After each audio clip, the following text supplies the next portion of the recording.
Choosing the right battery for this car can be tricky, so I looked at hundreds of different models to come to a conclusion. Join me for a full step-by-step replacement with the tools you need and info on the battery size.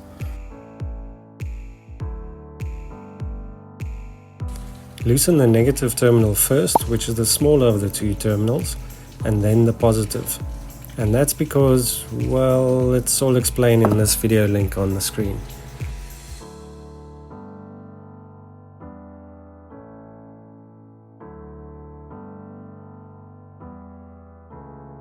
Now if you notice a powdery substance on the terminals like on this one, this is nasty stuff you'll want to clean with baking soda and water.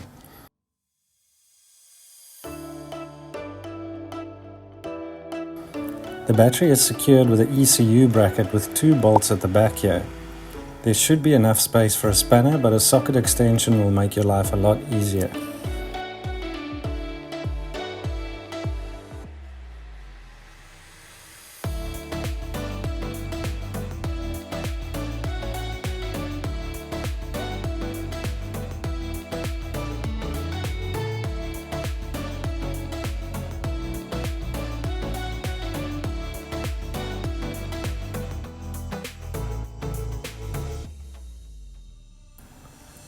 Then you just need to loosen this nut next to the strut mount slightly to push the ECU out of the way.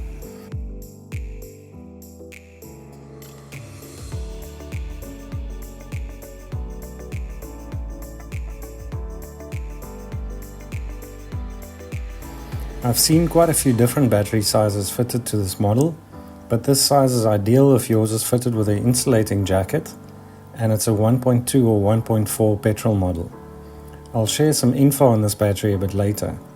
For now, start by securing the ECU bracket.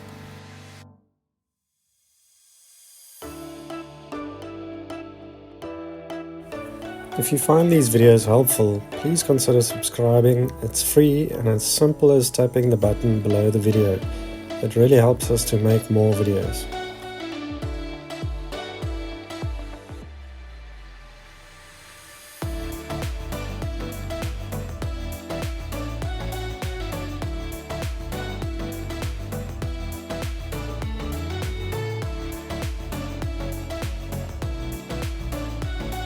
Then for the terminals, connect them in the reverse order by fitting the positive first and then the negative.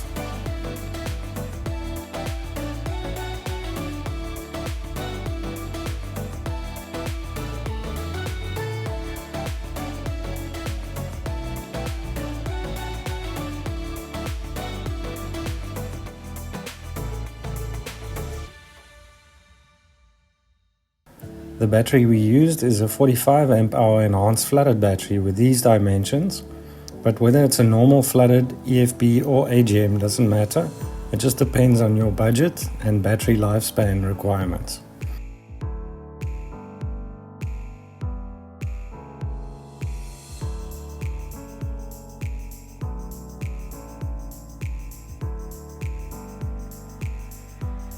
You shouldn't have any warning lights on startup.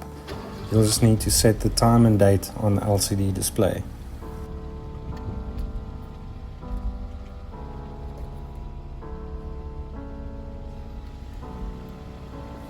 Now that you've mastered installation, learn how to maximize the life out of your car battery by watching this video.